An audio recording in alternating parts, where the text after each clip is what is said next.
परशुराम अपने तेज स्वभाव के लिए प्रसिद्ध थे। वे शिव के परम भक्त होने के कारण ये स्वीकार नहीं कर सकते थे कि कोई उन्हें रोकने का साहस करे। उन्होंने गणेश को हटने के लिए कहा, लेकिन गणेश अपने माता पिता के आदेश का पालन कर रहे थे, इसलिए वे अडिग रहे। परशुराम को ये देखकर क्रोध आ गया कि एक बालक उन्हें रोक रहा है। उन्होंने अपनी शक्ति का परिचय देने के लिए गणेश को चेतावनी दी, लेकिन गणेश भी स्वयं महादेव के पुत्र थे, अतः वे निर्भीक थे। जब परशुराम ने बलपूर्वक अंदर जाने का प्रयास किया तो गणेश ने उन्हें रोक दिया, जिससे दोनों के बीच घोर युद्ध छिड़ गया।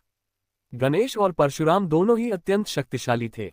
गणेश ने अपनी गदा और अन्य अस्त्र शस्त्र से परशुराम का सामना किया। परशुराम भी अपने फरसे से लगातार प्रहार कर रहे थे। दोनों के बीच भयंकर युद्ध हुआ, जिससे संपूर्ण कैलाश गूंज उठा। देवता और ऋषि मुनि यही युद्ध देखकर चकित थे।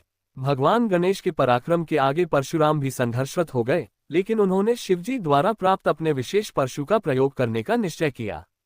जैसे ही परशुराम ने अपना परशु भगवान गणेश पर फेंका, गणेश उसे रोकने का प्रयास करने लगे।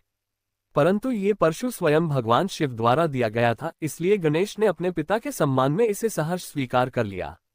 परशु गणेश के एक दांत से टकराया और उसे तोड़ दिया। इस प्रकार भगवान गणेश एक दंत कहलाए। युद्ध वहीं समाप्त हो गया, क्योंकि परशुराम को एहसास हो गया कि उन्होंने शिव पुत्र पर वार करके बड़ी गलती कर दी है। जब भगवान शिव ध्यान से बाहर आए और यह सब देखा तो वे अत्यंत क्रोधित हुए। माता पार्वती भी अत्यधिक व्यथित हुई और उन्होंने परशुराम को श्राप देने की ठानी। लेकिन भगवान गणेश ने उन्हें रोक दिया और कहा कि यह सब नियति का ही हिस्सा था। परशुराम को अपनी गलती का एहसास हुआ और उन्होंने भगवान गणेश से क्षमा मांगी। गणेश ने उन्हें क्षमा कर दिया और आशीर्वाद दिया कि वे हमेशा बलशाली और विजय प्राप्त करने वाले रहेंगे। परशुराम ने भी भगवान गणेश को प्रणाम किया और उनकी महानता को स्वीकार किया। इस कथा से हमें कई महत्वपूर्ण शिक्षाएं मिलती हैं। कर्तव्य पालन सर्वोपरि है। भगवान गणेश ने अपने माता पिता के आदेश का पूरी निष्ठा से पालन किया, चाहे उन्हें इसके लिए कितनी भी कठिनाइयों का सामना क्यों न करना पड़ा। अहंकार विनाशकारी होता है। परशुराम अपने अहंकार के कारण क्रोधित हुए, लेकिन अंततः उन्हें अपनी गलती का एहसास हुआ और उन्होंने क्षमा मांगी।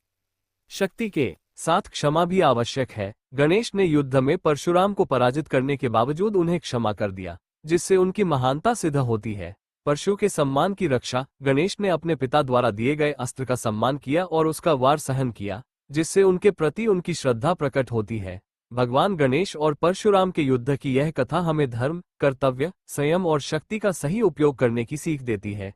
ये कथा बताती है कि सच्ची शक्ति केवल पराक्रम में नहीं, बल्कि क्षमा और धैर्य में भी निहित होती है। गणेश जी का एक दांत होना केवल एक घटना नहीं, बल्कि एक महान संदेश है कि जीवन में आने